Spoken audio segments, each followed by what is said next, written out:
Ah, Lá na igreja é mais fácil dar o testemunho. pessoal, tá ouvindo? Vocês estão ouvindo bem? Então, Aqui sim. eu sou o pai da Camila Sica, e eu acabei de chegar numa casa de recuperação para dependentes químicos. É difícil falar. É a primeira vez depois que eu saí da casa que eu dou esse testemunho. E a minha vida sempre foi uma vida perfeita, linda, maravilhosa. Eu vim de uma família muito humilde e conquistei muitas coisas. Uma esposa linda, filhos maravilhosos, dinheiro.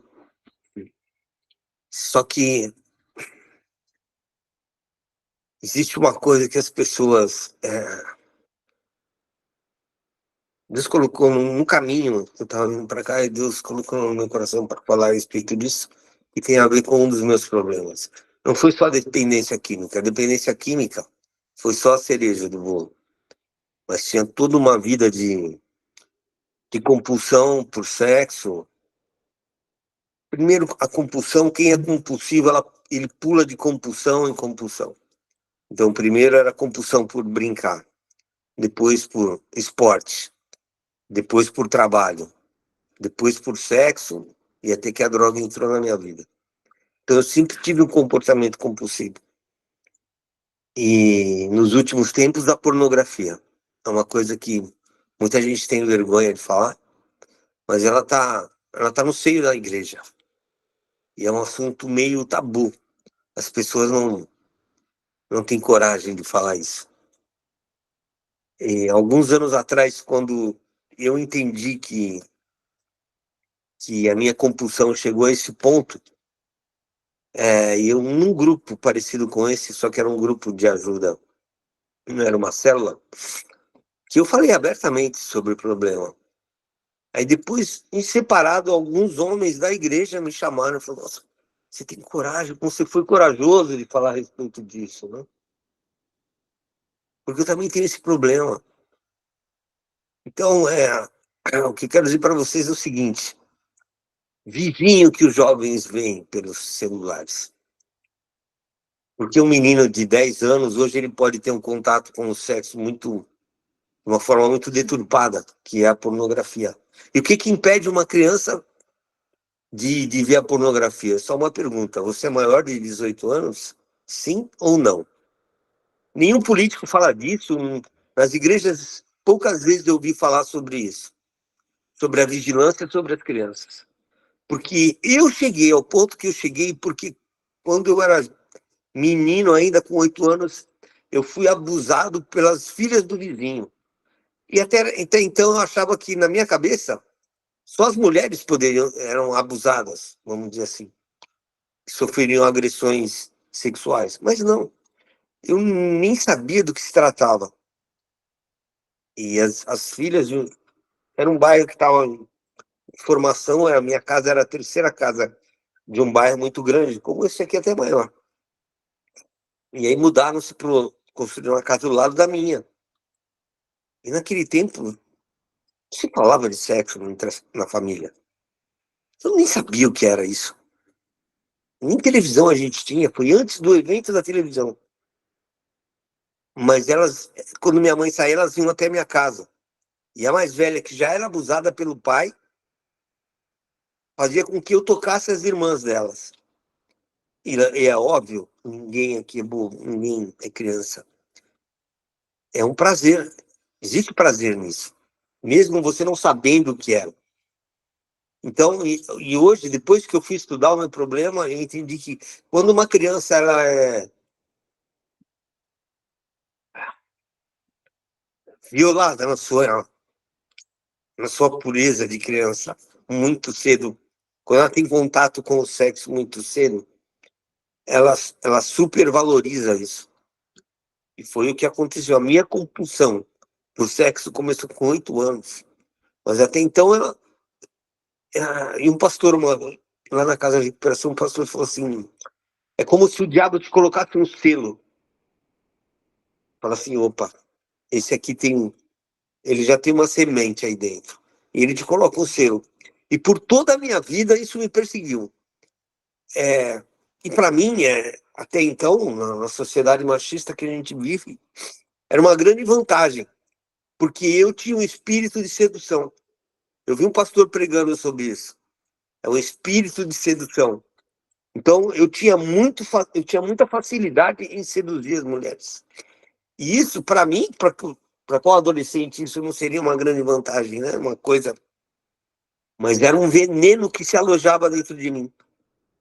E isso me alimentava a minha compulsão cada vez mais.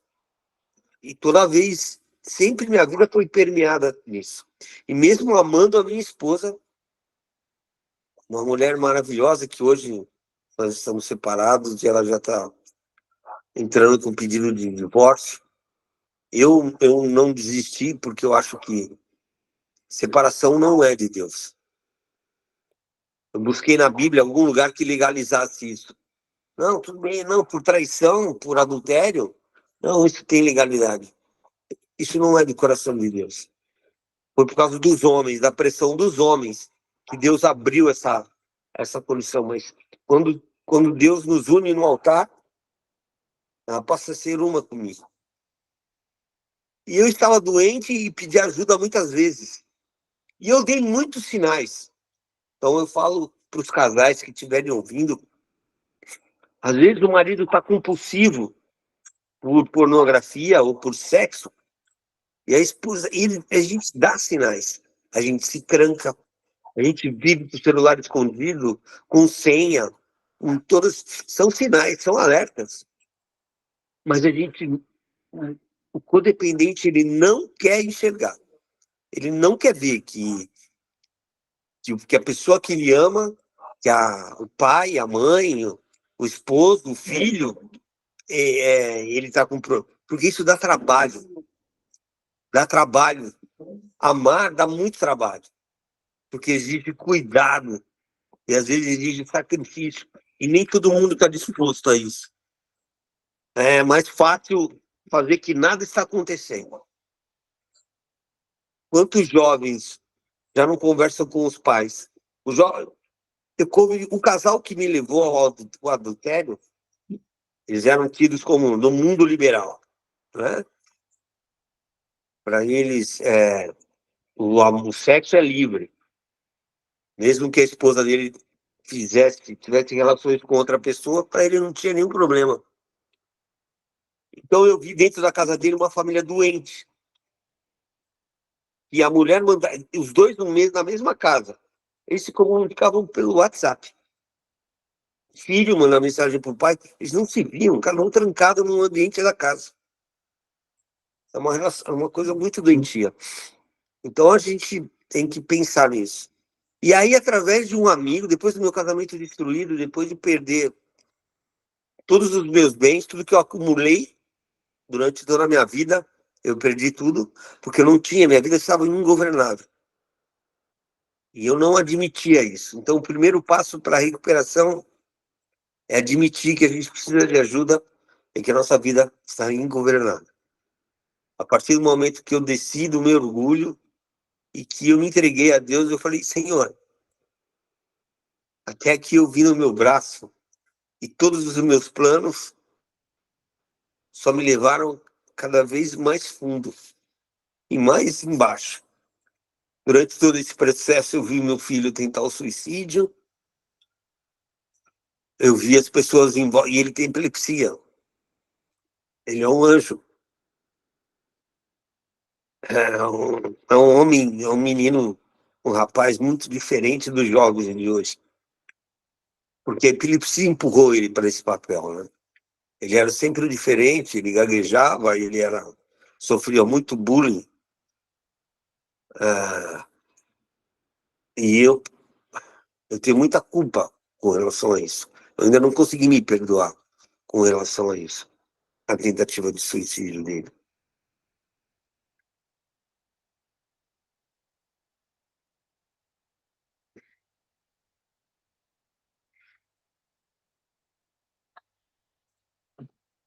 Mas Deus me restaurou. Amém. Ele me levou para a casa de recuperação, porque não fui eu que fui. Ele me levou até lá. Ele me separou aqueles 9 meses, porque ele queria tratar comigo. Ele queria falar pessoalmente comigo, intimamente comigo. Então foram 9 meses de busca intensa, que ele me levou a buscá-lo todos os dias, 3, 4 vezes por dia. Foi maravilhoso.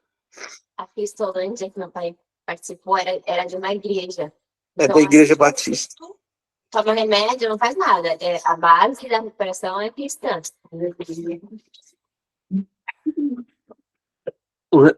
A recuperação é. Eles acreditam e eu também acredito que quem cura é Jesus.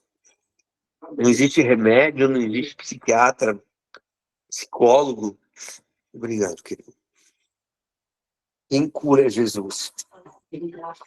Amém. A Cristolândia, ela foi criada. Eu sei, eu estou me estendendo muito, eu não sei. Não. A Cristolândia, ela foi criada no coração da Cracolândia. Um pastor muito ousado recebeu uma revelação de Deus e ele falou assim: você vai lutar dentro do campo do inimigo. Você vai botar a igreja dentro da Cracolândia. Só que você vai tirar o crack e vai pro Cristo. Isso nós chama Cristolândia. Cristolândia começou lá e hoje tem várias cidades no Brasil. E é isso. Muitos jovens entram lá e saem e não entendem o tratamento. O tratamento são de 9 meses. Por que 9 meses? É uma nova gestação. Eu nasci de novo. Eu não sou mais o mesmo homem que entrou naquela casa. Amém. Mas muitos ainda não acreditam, né? E a gente até entende. A gente é preparado para isso. As pessoas vão te dar o dinheiro. Bom, ele tá aqui. As pessoas vão te dar o dinheiro trancado, grampeado no envelope. Faz bem isso para mim. Não tem nenhum problema. Eu aceito esse cuidado. Eu sei que ela está me amando. Porque antes não tinham. Mesmo eu pedindo socorro, o codependente ele não quer enxergar. Então, Deus me levou até a Cristolândia e eu suportei o tratamento. Poucos que ficam 9 meses, né? Pouquíssimos, pouquíssimos. De cada 100 que entra, 4 completam 9 meses. O resto cai pelo caminho. O resto é o chá de jatobon, né? Eu falo nas clínicas, o famoso chá do Jatobon. E eu queria sair com 4 meses. Não, 4 meses já é bastante. Mas eu fazia esse caderno aqui faz parte. Eu escrevi 3 cadernos aqui. Eu fiz um diário. Aí um dia eu cheguei, ela tinha ido me visitar, aí eu já tinha falado, não, vou preparar minha família que eu vou sair. Aí eu falei assim, Senhor, um dia eu estava sentado, tinha uma televisão assim, que a gente ficava ouvindo louvor todo dia. Eu nunca tinha ouvido aquele louvor. Aí eu escrevi assim no meu diário assim, Jesus, o que eu faço, Senhor? É para eu ficar ou é para eu ir embora? Quando eu pus o ponto de interrogação, o som da televisão estava baixinho, de repente começou um louvor alto.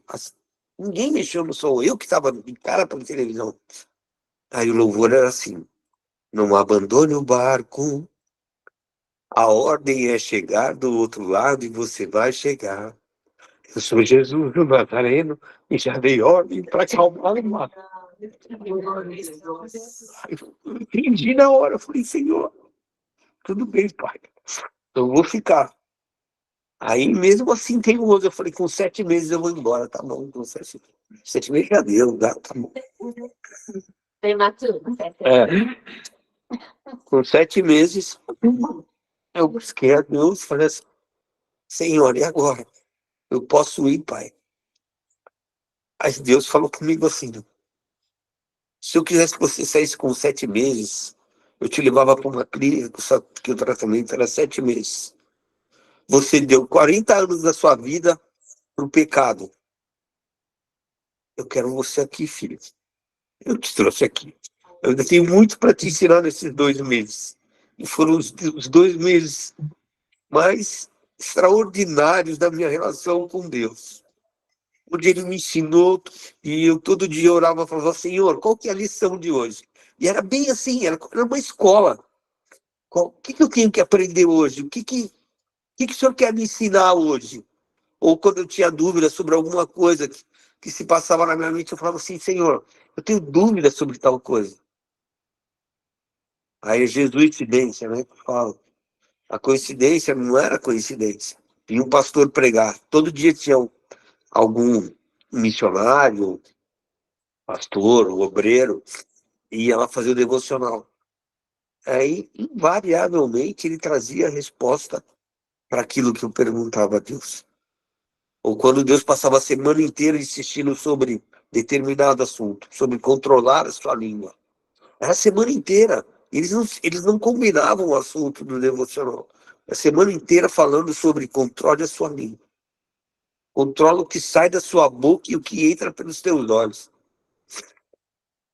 Porque todo o processo de contaminação do homem entra pelos olhos. E a nossa luta é toda na mente, na nossa alma. E eu lutei muito. Quantas vezes? Praticamente uns 6 meses, esses 2 últimos meses, o Espírito Santo me acordava 3 horas da manhã, ou 10 para as 3, ou 3:10. Eu acordava todos os dias. Ele me punha de joelhos e falava comigo, e eu falava com Deus.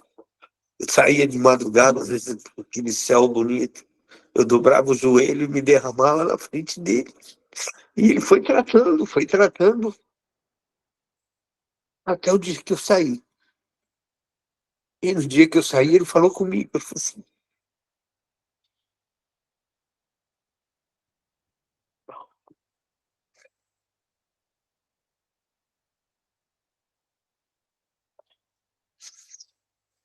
olhando para trás, quanto tempo eu perdi longe de Jesus? Quanto tempo eu perdi? Sim, aquela coisa gostosa. Eu falava assim, às vezes eu acordava de madrugada, dando risada. Eu falava, nossa, que gostoso isso, meu Deus. Que prazer, que droga que dá esse prazer. Que sexo que dá esse prazer. Nada dá esse prazer. Eu acordava rindo. E eu sentia a presença do Espírito Santo aqui me acompanhando o dia inteiro. E eu falava assim, não sai daí. Eu sei que você está aí. Não é impressão minha. Eu não tô louco, não tô brisado. Não usei droga nenhuma. Eu sei que você está aí. E não vai embora, por favor, não vai embora. Eu faço qualquer coisa, mas não tira a tua presença sobre a minha vida. Eu vivo com ele agora todos os dias. Eu peco. Todos os dias. Todos os dias eu peco. E todos os dias ele me corrige, me faz voltar nas lições que eu já aprendi para você. Volta lá. Lê de novo tudo que você escreveu sobre o que eu falei com você. Aí eu revejo as lições. Então eu estou num processo ainda de cura e vai ser pro resto da minha vida. Mas essa cura vai ser sempre na presença de Jesus. Isso eu vou ficar falando muita coisa. Eu tinha um testemunho para dar muito mais forte, assim, uma coisa mais dura, que era no tempo do uso da droga e da prostituição. Mas eu acho que o Espírito Santo queria que eu trouxesse. Parte 2. É. Mas eu acho que você está numa fase tão linda com Jesus. E sabe, Ayrton, a gente... É lindo tudo que você fez. Porque mesmo aqueles que estão ali, seguindo os caminhos de Deus, todo dia na igreja, achando que está tudo certinho, e a gente muitas vezes perde essa presença, sabe? E olha que lindo o que você está falando, né? Que Jesus, que você sentia a presença dele ali do seu lado, que é ele que está te sustentando, que é ele que está te segurando, né? E a gente pode ver o quão privilegiado, e a gente deixa passar despercebido, né? Porque a gente está trabalhando demais, a gente está na nossa rotina, você ali no privilégio de ter a presença do Espírito Santo ali do seu lado. E é isso mesmo que eu acho que Deus quer falar com a gente aqui nessa noite. Não lembrar do teu passado horroroso, mas lembrar a gente aqui, né? O quanto é preciosa a presença de Deus, o quanto a gente pode ter essa presença na nossa rotina, no dia a dia, e a gente nem está buscando mais, né? A gente não precisa estar passando por um processo, por um problema, para a gente se jogar aí aos pés de Jesus. Ele está ali do nosso lado, né, o tempo todo. Amém. Então, eu acho que é isso. Você veio aqui para falar, gente, agora! Não, então, eu falar para que... Isso também, né, Rogério? E ter a coragem de falar passado do que você é hoje. E muitos não têm essa coragem de falar o que foi e o que vai ser hoje, entendeu? Isso é muito importante, porque camuflar as coisas é muito fácil. Sim. Agora você ter a coragem de expor sua vida, a pessoas até que nem te conhecem pela primeira vez, isso é muito grandioso. Mas antes meu pai não deixava expor, ele falava, o fulano sabe? Quando você vai contar, assim, Venha vergonha. mas depois que você é restaurado... E sabe uma coisa que é interessante? É que eu não sei ainda o que virá no futuro. Mas a tranquilidade Misericórdia. é que eu estou Desculpa, gente. a paz que eu estou. Eu não sei o que Deus tem para mim. Mas eu sei que ele vai estar lá. Ele vai estar lá. Seja qual for o destino, para onde ele vai me levar. E eu falo todos os dias, eu oro todo dia e falo, Senhor, envia a mim, Senhor. Por isso, enquanto ele estava louvando, eu falava assim, Senhor, por que o Senhor me trouxe aqui? Por que, Senhor? Nós não estamos aqui, todos aqui, por acaso. Eu tinha que estar aqui. Alguém tem um filho, tem um esposo, ou tem um irmão que precisa de tratamento. E o que eu tinha que falar essa noite era o seguinte: se vocês tiverem um adicto na família, alguém com comportamento compulsivo, prestem atenção nos sinais. Antes que se passem 40 anos, como se eu tivesse encontrado Jesus e eu já era convertido, é engraçado isso, né? Eu já era convertido, eu já desci as águas, mas em algum momento eu pus o pé fora do caminho e fui me desviando. E aí o diabo ele vai te empurrando. A partir do momento que ele achou uma brecha, ele faz como as hienas fazem para caçar. Ele começa a afastar o bisão que é mais, ou que está doente, ou que está o mais velho, ele vai afastando do rebanho. Porque a gente, junto do rebanho, a gente é forte. A gente, junto da igreja, a gente é uma brasa viva. A partir do momento que a gente se afasta da igreja, o nosso fogo, a nossa brasa começa a se apagar. E a gente começa a virar uma presa fácil.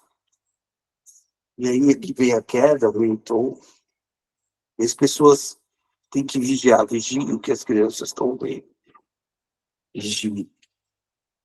Porque o diabo tem um plano e ele não brinca. Ele é bom no que ele faz. Ele faz com perfeição o trabalho dele. E nós temos que lutar. Eu acho que meu pai vai assim, futuramente, não digo trabalhar, mas servir nessa área, né? O meu parceiro. Olha lá. Posso falar uma coisa? Enquanto você estava falando isso, você falou exatamente o que eu estava pensando. Eu falo o seguinte para ele: onde existe uma ferida cicatrizada, nasce um ministério. Aleluia. Glória a Deus. Deus é aqui, Senhor. E o fato de você se expor, falar, se despir de todo orgulho. É só assim que Deus começa a tratar. Enquanto a gente não tira o orgulho da nossa vida, a gente não tem tratamento. Tem que reconhecer, né? Tirar todo o orgulho, Fala, Senhor, eis-me aqui, eu preciso de ti, eu preciso de cura, eu preciso de ajuda. E foi isso que você fez. E aí é uma manutenção daqui para frente, é um processo, tá certo? É um processo sempre, vai ser lindo. E você, vida nova, sabe? E tudo que você deixou lá para trás, você levou um tempo, aí você fala 40 anos, então você também tem que ter paciência e se perdoar também. Sim. É muito importante que você se perdoe. Porque Deus já te perdoou, assim, você tem que se perdoar, se abrir, sabe, deixar Deus continuar o trabalho, o processo que é longo, e aí vai a sua perseverança, a sua fé. Você falou de estar junto, né? Nós trabalhamos no Revivo, então a gente tem até um louvor que a gente fala juntos, fica bem mais fácil. Eu me uno a Deus e a você para juntos fazermos o que sozinho eu não consigo. Juntos fica mais fácil. E é isso mesmo, é você estar junto e todo mundo estender as mãos, né, e te ajudar e olhar, como o Carlinhos falou, a gente olhar, né, como o louvor que ele cantou aí, amar o seu irmão, né, como olhar com os olhos de Deus, e ninguém, sabe, tá livre de problema, não são só esses vícios, né, todo mundo tem um vício que às vezes o vício não chega, né, então as pessoas às vezes não vê, mas está lá, né, então ninguém pode dizer, sou melhor que você, ninguém pode dizer isso. Então eu acho assim que essa busca do eis-me aqui, Senhor, me ajude, né, é tudo. E vai nascer um ministério, com certeza. Vai nascer. Eu sei que comigo não foi diferente, eu não era esse tipo de compulsividade, mas eu sempre tive muita dificuldade em relação ao perdão, uma pessoa mais vingativa, amarga, etc. Isso foi uma luta muito grande na minha vida. Eu tive que também me despir do orgulho para ser tratada, para ser curada. E quando essa cicatriz fechou, nasceu um ministério, eu falo muito sobre isso. Então é isso, sabe? Vai em frente, Deus é contigo. E, ó, continua escrevendo. É muito legal. Uma coisa, uma melhor coisa que eu aprendi, que eu amo, é servir a Deus. A melhor coisa, cara, sabe? Eu tô ávido por isso. Exatamente. Quando sei nem posso continuar falando. Pode, lógico. Tá sim. Tá, mais um pouquinho. Tudo que você passou, eu quase passei, só não fiquei numa casa diferente. Tá? Eu me envolvi com pessoas do mundo artístico. Mundo artístico, tudo que ele emprega é. Pessoas que você olha na televisão assim e fala, nossa, que legal. Você pode ter certeza. No Facebook. Exatamente. Tem algum. Eu sempre gostei de música. O maior sonho da música é ser famoso. Eu consegui ser famoso. Comecei a viajar com Xuxa, com Faustão, Gugu, todos os programas de televisão. Ganhei troféu em imprensa. Então eu achava que eu era o cara. Mas eu estava numa fase que comecei a fazer sucesso, mas era um homem que não tinha caráter nenhum. E o pior de tudo, não tinha Jesus. Meu Jesus era minha conta bancária. Tudo que o dinheiro podia comprar, eu tive, tudo. Mas eu tinha um vazio que eu não conseguia preencher com maconha, com nada, com droga nenhuma. Um dia eu conheci Jesus. Como você falou, na nossa vida não existe coincidência, não existe. Deus é tão perfeito que ele sempre prepara algo para a nossa vida. Sempre ele prepara. Quando você menos espera, ele já te pescou. Eu fui numa igreja para tirar minha filha de lá. Eu não gostava de crente. Me sentia afrontado pela palavra de Deus. E esses crentes pensam que são para falar isso daí. E eu vi aquela televisão, os caras, dinheiro. Eu falei, que cambada de vagabundo. Meu irmão precisando de uma cesta básica, o pastor andando de Mercedes. Falava, será que toda a igreja evangélica é assim? Graças a Deus eu estava enganado. Meu casamento estava por um fio. Traí a minha esposa. Fiz uma filha fora do casamento. Sabe quem que é a minha esposa?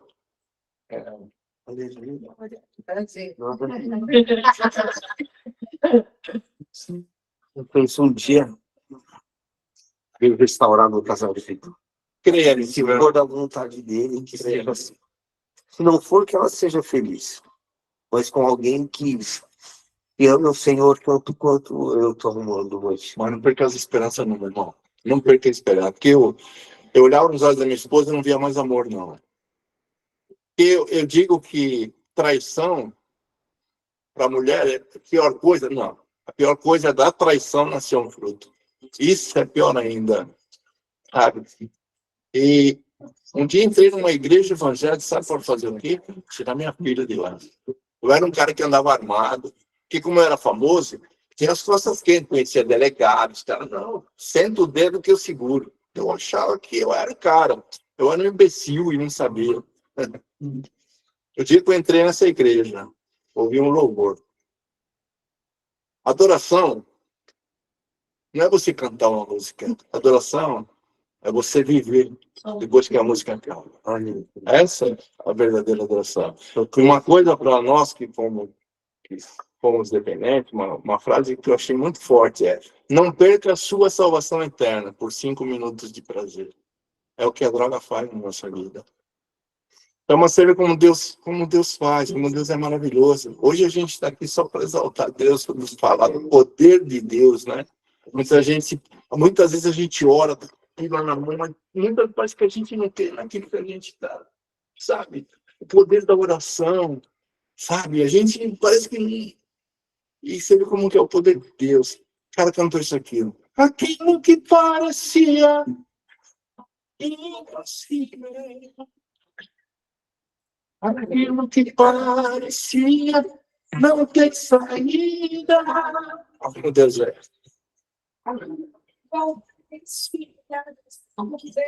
Forte, mas Jesus mudou minha sorte. Sou um milagre, estou aqui. Você viu onde você está, meu? Você está aqui, ó. Você é um milagre de Deus, assim como eu fui um milagre de Deus. Esse é o hino da Cristolândia para você. Eu sei disso. Meu irmão, dia que eu entrei nessa igreja, bendito seja esse dia. Olha o que foi pregado, Apocalipse capítulo 3, versículo 20, Jesus, eis que estou à porta e bato. Aleluia. Aquilo que ouvir a minha voz e abrir a porta, eu entrarei em sua casa. Aleluia. Aí o pastor começou a contar a história de um homem. Que homem desgraçado, aquele que o pastor estava contando lá, cara. Um homem que estava perdendo a família, um homem que estava dando valor para aquilo que não tinha valor. Estava dando valor para dinheiro, dando valor para droga. E não estava dando valor para algo mais precioso que Deus deu para cada um de nós, a nossa família. Família é um projeto de Deus. Comecei a ficar com raiva daquele homem que o pastor estava falando. Que homem desgraçado. Era eu, cara.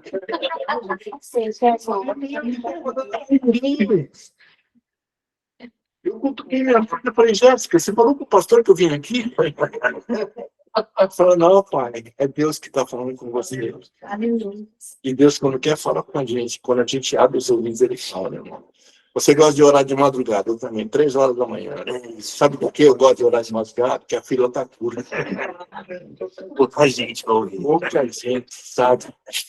Meu irmão, o meu casamento estava destruído. Mas olha a igreja fora. Vai faltando as pedras. Dá um pra mim também, mano. Eu tô manejando os olhos. Eu pensei que ia contar agora na comprei hoje.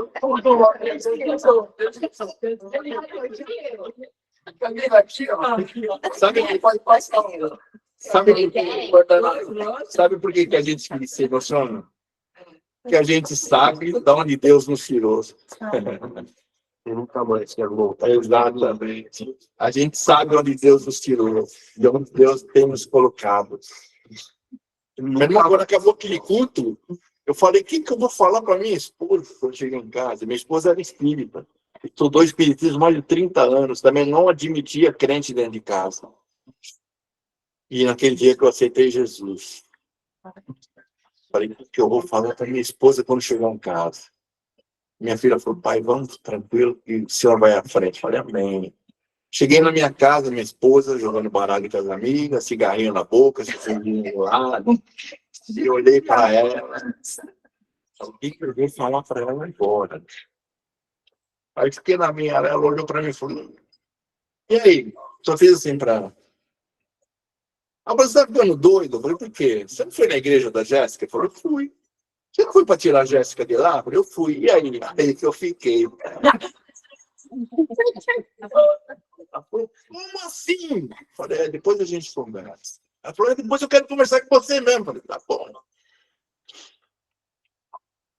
Eu ouvi uma palavra e eu levo essa palavra para frente. Está em Atos capítulo 1, versículo 8. Jesus diz assim: recebereis poder ao descer sobre vós o Espírito Santo e sereis minhas testemunhas. Aonde? Jerusalém. Sabe onde é Jerusalém? É a nossa casa.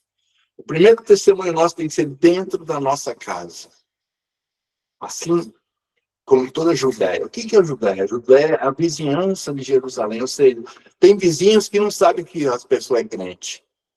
Então, nós temos que falar com os nossos vizinhos também. Assim como em Samaria. Quem é Samaria? Samaria é aquela pessoa que você não gosta. Você olha para ela e tem vontade de enforcar. Você tem que falar de Jesus para ela. Por isso que minha esposa falou: a gente olhar com os olhos de Jesus para ela. Samaria é as pessoas que a gente não gosta, mas a gente tem que passar a amar. Assim, até os confins da terra. Então, o nosso testemunho primeiro tem que ser em casa. E minha esposa começou a ver o meu testemunho dentro da minha casa. Eu peguei todos os CDs de música secular e falei para ela: jogar fora. Ela falou: por quê? É pecado ouvir música? Eu falei: não é pecado, é uma opção minha. E realmente uma opção minha. Sabe por quê? Olha o que a música faz. Vou trazer a memória para vocês aí. Vocês lembram quando você era o namorado de vocês? Não tinha uma música que sempre você lembrava dele? Sim. E se você ouvir essa música hoje, você não vai lembrar? Sim. Então, a música faz a gente voltar para lugares que a gente não quer estar mais. Eu sou uma nova criatura, por que eu preciso das coisas lá fora? Não. Então, na minha casa era louvor de manhã, era na época desse louvor aqui. Bom estarmos aqui louvando a Deus, podendo exaltar seu santo nome.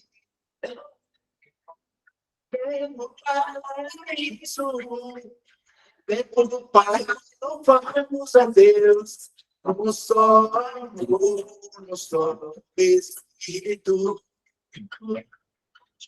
Tempo para isso, tempo para louvarmos a Deus, no só Espírito. Pode levantar aqui. Venha nos abençoar e que essa alegria capote para nós. Filho, comecei, eu tinha até cabelo na Então vai. e era louvor todo dia. E a minha esposa começou a notar a minha diferença. Puxa vida, como meu marido mudou. Jesus entrou na minha casa. Senhor Salvador. Você é o cabeça de casa, eu sou o cabeça de casa. Amém? Quando você tem Jesus, Jesus começa a mandar na sua casa. Amém. A minha esposa falou: puxa vida, meu marido mudou mesmo. Muda seus hábitos, tua Hábito, tudo. Aí um dia, eu me batizei no dia 19 de dezembro de 1999. Aí eu fui convidado para tocar na igreja. Aí um domingo, estava no ensaio, próximo ao culto, eu olhei lá na porta assim, da igreja, eu vi uma baixinha, era ela. Eu já, olha! Aí ela veio. Olha a importância do testemunho, através do testemunho que teve na igreja. E com esse louvor aqui, ó, ela chorou como nunca havia chorado. Renova-me, Senhor. Jesus,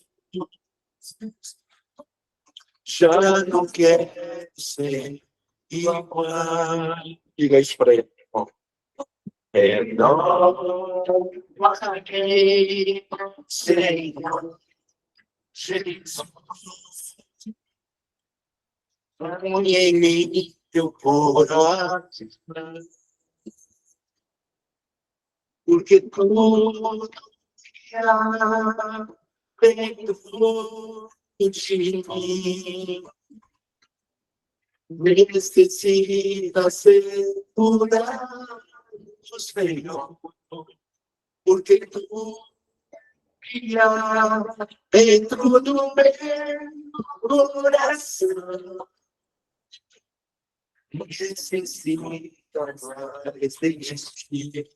Aí eu pensei assim, já pensou agora, minha esposa aceitou Jesus, se batizou junto com meu filho. Olha, agora já pensou? Agora só bênção, hein? Todo mundo crente em casa, o cachorro crente, o papagaio crente. Você fala assim, agora é só bênção, né? Primeiro que eu ouvia da minha família assim, você ficou louco, largou a fama e o dinheiro para ser um crentinho. Eu larguei a fama e o dinheiro para ser um servo do Senhor.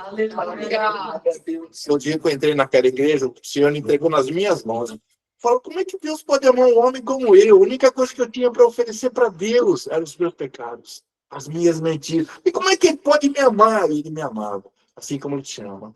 Irmão, tira esse peso que você tem do pecado, você já está perdoado. Na cruz ele já está com você, meu irmão. Você não tem pedir perdão de nada, você não tem que se perdoar de nada, que o Senhor já te perdoou. Então, eu falei, agora eu sou bênção. Aí começou a faltar alimento em casa, irmão. Eu larguei tudo. Eu sou formado em mineração. Se eu quisesse trabalhar com mineração, eu tinha que trabalhar em Manaus. O Senhor falou, não, eu vou cuidar de você, mas antes você vai passar pela prova. E que prova, mano. A gente só não passou fome, que a igreja dava cesta básica. Um homem que andava com a Xuxa para cima e para baixo, fazia 25 shows por mês, meu irmão. Mas eu tinha que passar por aquilo, sabe por quê? Muitas vezes a gente está convertido, ainda tem o nariz empinado. Eu nunca conheci ninguém mais humilde que Jesus. Filho de Deus. Ele simplesmente falava assim para a pessoa, sabe quem eu sou? Eu sou filho dele. Ele falava isso, não. Ele dizia simplesmente, o que você quer que eu te faça? Levanta aí. Ele disse que ia cuidar da minha casa. E ele tem cuidado, irmão. Okay. Meu ministério, da minha esposa, hoje a gente viaja o Brasil. Nós temos um pastor, eu amo aquele pastor, sabe por quê? É um grande evangelista. É ou não, irmão? Conheço. Lamartine, um dia no culto assim, ele olhou e falou, quero falar com você. Eu falei, meu Deus. O pastor chamou na sala, você falou, da venda. Aí você fica pensando, será que eu fiz? Eu não fiz. Ele falou assim para mim, Carlinhos, eu tenho acompanhado você pelas mídias sociais, estou muito feliz. Você tem ganho muitas vidas para Jesus. O que você está precisando? Eu falei, o quê? Falei, pastor, eu estou precisando de um carro. Eu tenho um carro bem velhinho. Eu tenho um 1995. Só para você chorar, ele falou, não, cara, isso não, joga fora. Ele falou, então a igreja vai alugar um carro para você e fazer a obra pelo Brasil. Alugou um carro zero para eu poder viajar. Irmão, sabe do que eu e minha esposa vivemos? Nosso ministério de ofertas. E Deus não deixa faltar nada na nossa casa. Nada. Ele cuida. Assim como ele cuida de mim, ele vai estar cuidando de você, meu irmão. Amém. Sabe? Se for o propósito de Deus colocar a sua esposa de novo na sua vida, com certeza. Mas se não for o propósito dele, fica descansado. Descansa do Senhor. Sim. Uma coisa que a gente tem costume, irmão, de orar e nunca descansar no Senhor. Uma palavra que não pode ter no nosso dicionário, você que está ouvindo também, é a palavra será. Ele diz quando diz, eu vou fazer, ele faz. Amém. Mas a partir do momento que ele fala, eu vou fazer, você fala, será? Você vai esperar mais um pouquinho, mas volta para o final da fila. Amém? Amém. É isso que eu queria passar para vocês, que Jesus, Deus é demais. Eu sou apaixonado por Jesus. Nosso pastor vai nos consagrar, pastor, agora. E ele disse que quando a gente ser consagrado vai piorar. E veio as lutas do Senhor da Glória. Estava quase falando para o pastor, eu não vou querer mais. Você ficar mais disso. Eu não quero brincar. Eu já falei várias vezes disso nas viagens que a gente faz, a gente cai em dificuldades tão grandes. Só uma coisa, amor, você continua. O lugar que eu mais visito, que nós mais visitamos, é a Casa de Recuperação. É os lugares que a gente mais visita em presídio. Depois eu quero contar um testemunho do presídio para vocês que nós tivemos. Aí você continua, tá? No final do ano passado, nós passamos no Natal lá dentro de uma casa de recuperação. Mas olha como é que começou a benção. Eu sempre quando viajo, eu mando uma carta para os irmãos pedindo uma oferta, porque a gente depende de oferta, né? Aí eu fui fazer o louvor na igreja, aí chegou uma irmã. A irmã é uma benção, cara. Aí eu comecei preparando as coisas. A irmã olhou para mim e falou, e aí? Falei, irmã, eu vou fazer uma viagem e tal. Aí essa irmã falou assim pra mim, começou a chorar. Eu falei, o que foi, irmã? Essa noite eu estava orando a Deus e pedindo para Deus que eu queria ofertar no ministério. E aí você, né? Aleluia. É que eu falo que é irmã. Não vou falar quem que é irmã, não. Tá? Aí nós fomos passar o Natal dentro de uma casa de recuperação. Eu ouvi muitos irmãos falando, e a família? Eu falei, o que eu mais amo está comigo, é Jesus e minha esposa. Então, meus filhos estão criados, né? Aí nós fomos para lá. Passei por almas, né? O ano passado nós fomos 2 vezes para Campo Grande. Porque o nosso ministério é muito conhecido lá. E nós fomos na penitenciária. E na penitenciária eu tenho testemunho de conversão, testemunho de cura, fui curado de um tumor no fígado, Jesus me curou. E minha esposa fala sobre a força do perdão no casamento. E a gente ministrou em maio no presídio e voltamos em dezembro no mesmo presídio. E tinha uma das prisioneiras lá no finalzinho, ela falou, posso falar com vocês? Eu falei, posso. Quando vocês vieram aqui a primeira vez, sabe o que eu tinha no meu coração? Eu queria sair daqui e matar minha mãe e matar meu companheiro. Eu estou aqui por conta deles. Peguei 21 anos de prisão. Falei, mesmo. Ela falou, mas só que quando vocês vieram aqui, a sua esposa falou de perdão, você falou da força do poder, meu Deus. Tá? Eu comecei a orar a Deus, comecei a buscar Deus. Sabe o que aconteceu? A minha pena caiu para 7 anos. Falei, é mesmo? Mas que bênção. Não, vou continuar. Foi. Eu continuei orando, buscando a Deus. Eu vou sair o ano que vem, se ela está na rua. Minha esposa falou, mas você tem que perdoar sua mãe. Ela falou, não, é o que eu vou fazer. Eu vou seguir a minha vida. Então, eu quero falar para vocês, vale a pena falar do amor de Jesus. Vale a pena. Olha onde a gente foi parar, em Mato Grosso, Deus levou a gente lá. Desculpa, amor. Não, eu estava falando, eu estou ouvindo você falar isso, dessa moça, inclusive, Sim.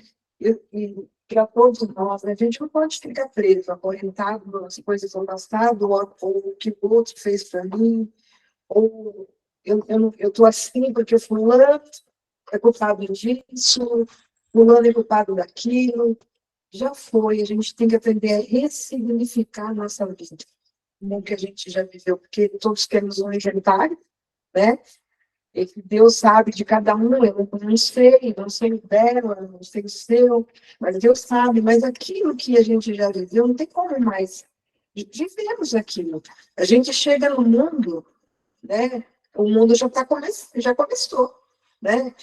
Você nasceu na sua casa já estava, sua mãe, o mundo está mudando quando a gente chegou, então você sabe o que vai ser, como vai ser a sua vida.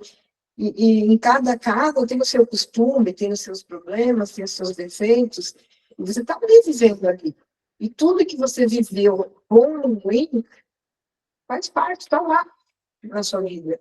Então, o que a gente tem que fazer? Se libertar e ressignificar a vida, aproveitando tudo aquilo que foi bom e o que foi ruim também, a gente tem que ver que aquilo foi ruim e que daqui para frente não vai ser mais, que vai depender das nossas atitudes, né?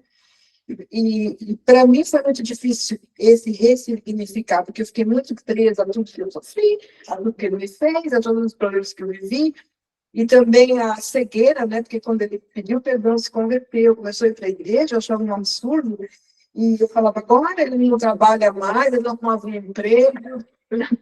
Não arrumava um emprego, gente, né? E aí você está acostumado com um padrão de vida, né? E eu não conseguia ver as bênçãos da mudança, eu via só o problema que a gente estava vivendo, né? O financeiro, a mágoa, a raiva que eu tinha dele, né? Eu falava, agora o homem virou um santo, só ora, né? E eu, né, boazinha, que sempre fui uma boa mãe, né? Era tudo de bom, né?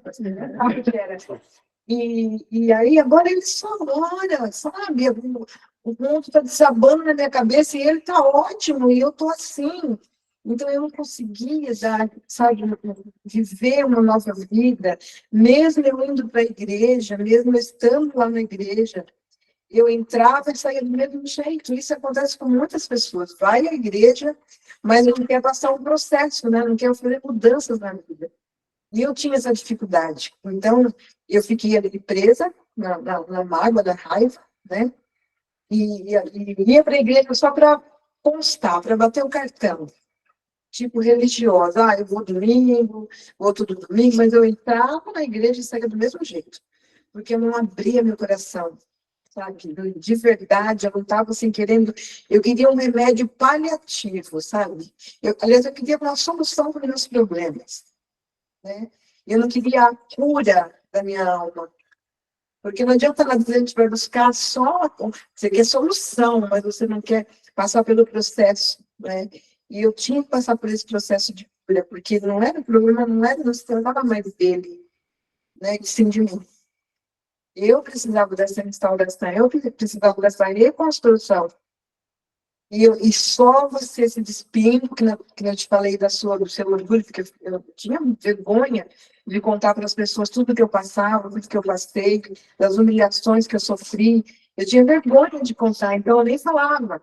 E eu estava falando, né, eu tinha um problema que eu tinha, tudo isso acarretou minha depressão, síndrome do pânico, e isso eu lido ainda com esse problema, só que agora eu reconheço os gatilhos e eu insisto, porque eu creio em um Deus que cura, um Deus que pede. Né?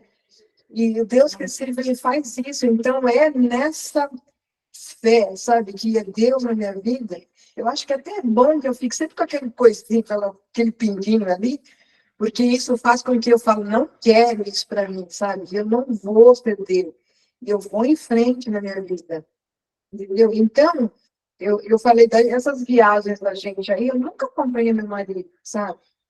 Eu não queria acompanhar, eu falava para ele, o problema é seu, o ministério é seu, eu quero ficar aqui de boa. Eu não quero ficar passando tudo que você passa, porque nem tudo são flores, né? A gente, quando se dispõe para virar a obra de Deus, a gente tem que ter humildade. Eu não tinha também essa... Eu jamais, por exemplo, que nem alguém ofertar na minha vida, eu achava assim... Eu ficava muito sem graça, sabe? Aí eu falava, não precisa, mesmo não precisa. Entendeu? Então, hoje eu sei que isso era orgulho ainda, sabe? Se eu falei para Deus, falei para Deus, eu vou seguir meu marido, vou fazer as viagens com ele, aonde quer que ele vá, eu vou. Eu fiz isso, sabe? Essa promessa para mim mesma. Eu falei, Deus, arde meu coração para fazer essa viagem com meu marido, porque eu não queria fazer. Então, eu era uma convencida de que Jesus era bom, que Deus era bom, mas não era uma convertida. Né? E eu comecei a buscar esse tratamento. Aí você percebeu que depois da tempestade... Não vem amor nessa... Todo mundo acha que depois da tempestade... Eu vou falar, depois da tempestade... Não vem.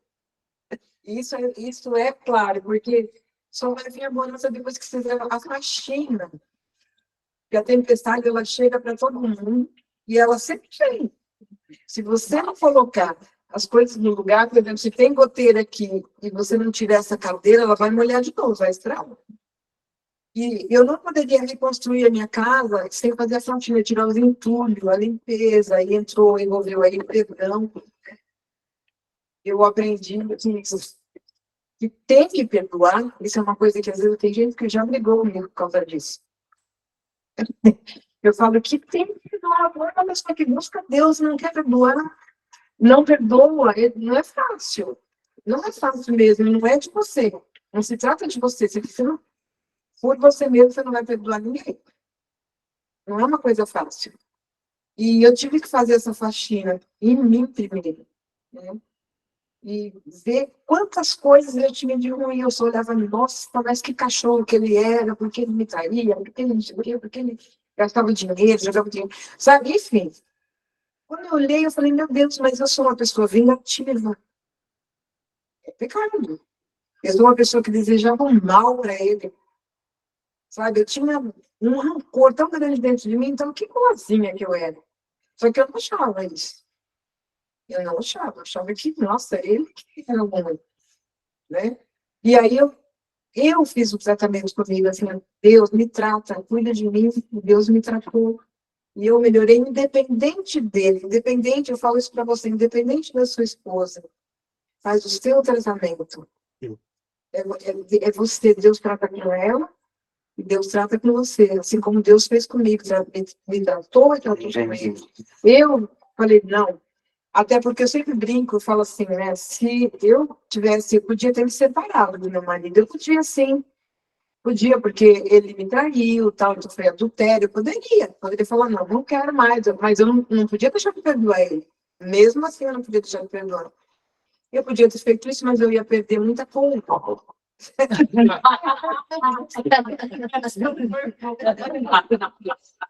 Eu ia perder muita coisa, eu ia perder. Sabe? Gente, não que da informação é a coisa mais intensa que existe. Entendeu? Eu ia perder de viver isso. E eu vivi isso. Falei, Deus, eu quero restaurar minha vida, eu quero restaurar meu casamento. Ele sempre pedia isso, eu é que nunca queria. Né? Aquela raiva. E é isso que o inimigo quer.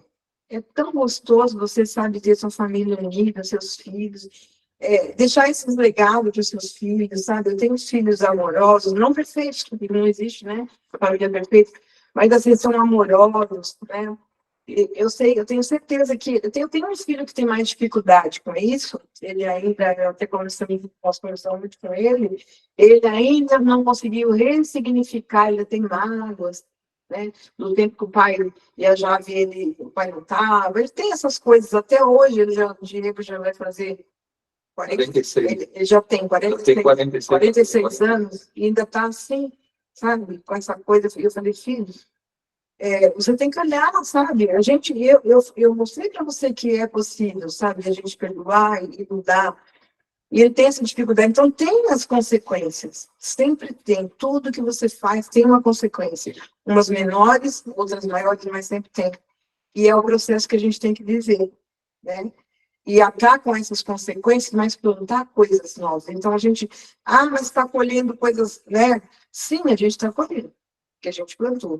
Mas você pode daqui para frente plantar coisas maravilhosas e começar a colher coisas boas. E é o Espírito Santo que vai ajudar a gente a fazer isso. E aí, nessas viagens, não é uma coisa fácil, mas eu amo fazer. Às vezes, que eu estava brincando naquela hora, eu já cheguei e falei assim, Jesus, que nem criança, não quero mais brincar disso.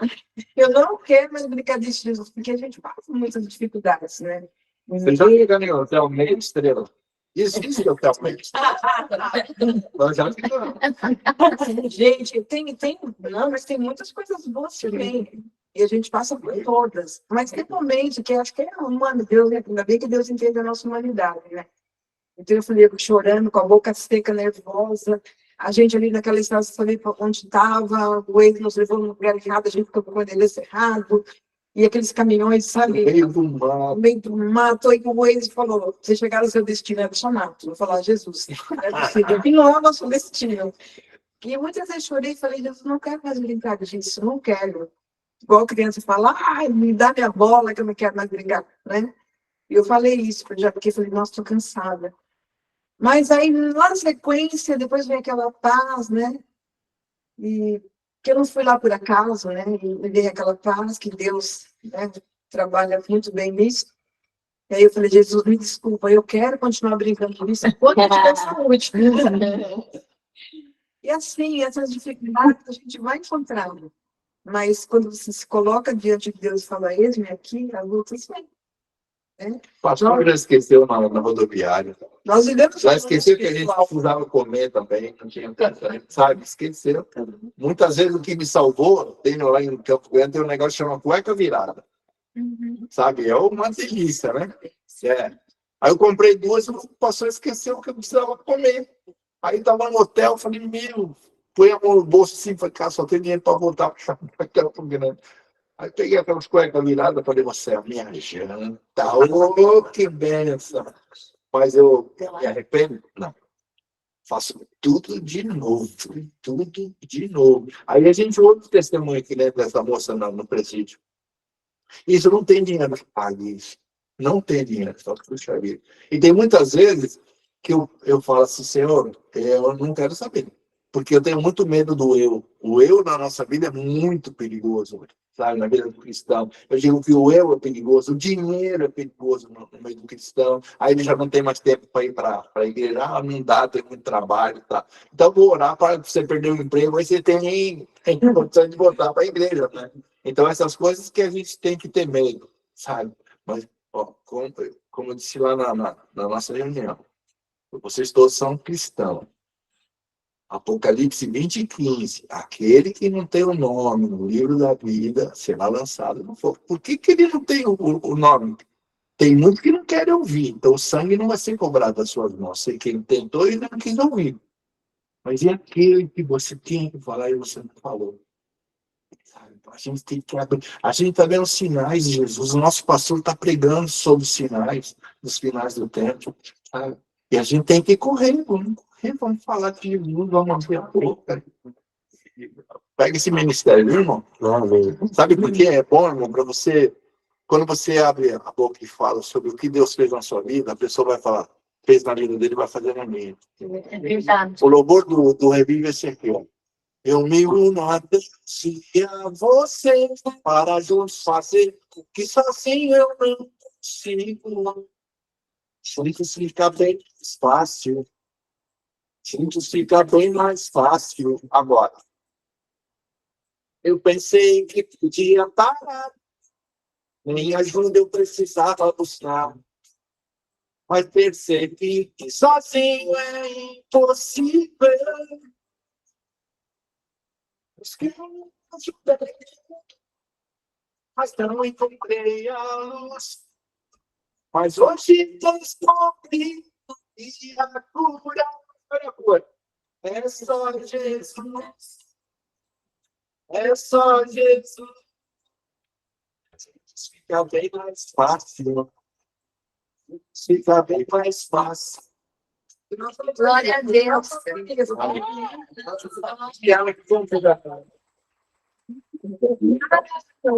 Irmã, desculpa se a gente. Imagina! É isso Eu queria deixar que aqui. tem que deixar uma palavra, gente. A gente não pode encerrar o culto. Efésios 2, do 1 ao 6. E vos vivificou, estando vós mortos em ofensas e pecados, em que noutro tempo andastes segundo o curso deste mundo, segundo o príncipe das potestades do ar, do espírito que agora opera nos filhos da desobediência, entre os quais todos nós também antes andávamos, nos desejos da nossa carne, fazendo a vontade da carne e dos pensamentos, e éramos, por natureza, filhos da ira, como os outros também. Mas Deus, que é riquíssimo em misericórdia, pelo seu muito amor que nos amou, estando nós ainda mortos em nossas ofensas, nos vivificou juntamente com Cristo. Pela graça sois salvos. E nos ressuscitou juntamente com Ele e nos fez assentar nos lugares celestiais em Cristo Jesus. Amém. Glória a Deus, que lindo.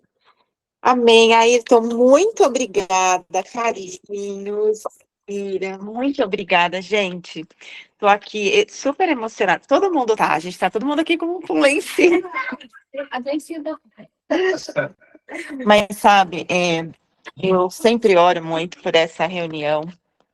E quando o Ayrton começou a falar, como o Espírito Santo preparou, né? De trazer vocês aqui. O Carlinhos tá, eu tô para convidar ele, né?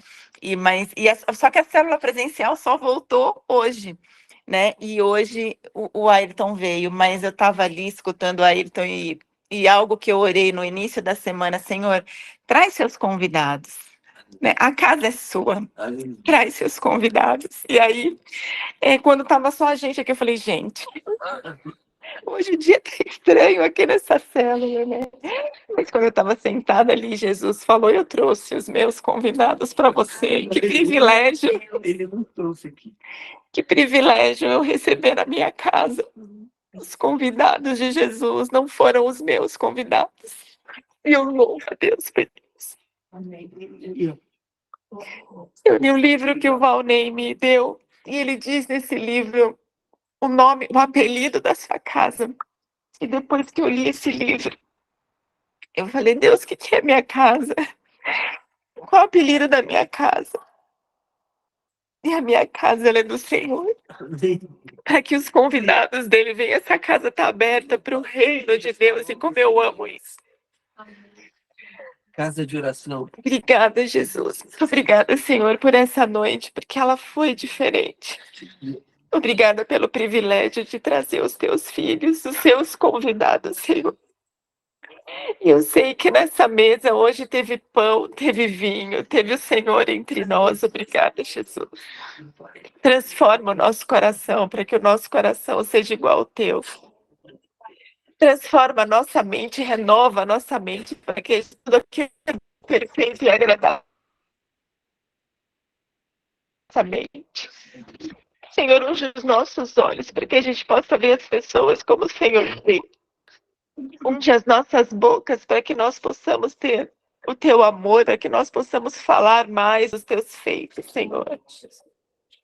Deus, eu oro para que o Senhor conduza os passos do Ayrton e que ele seja também, assim como Carlinhos e Aira, o novo ministério.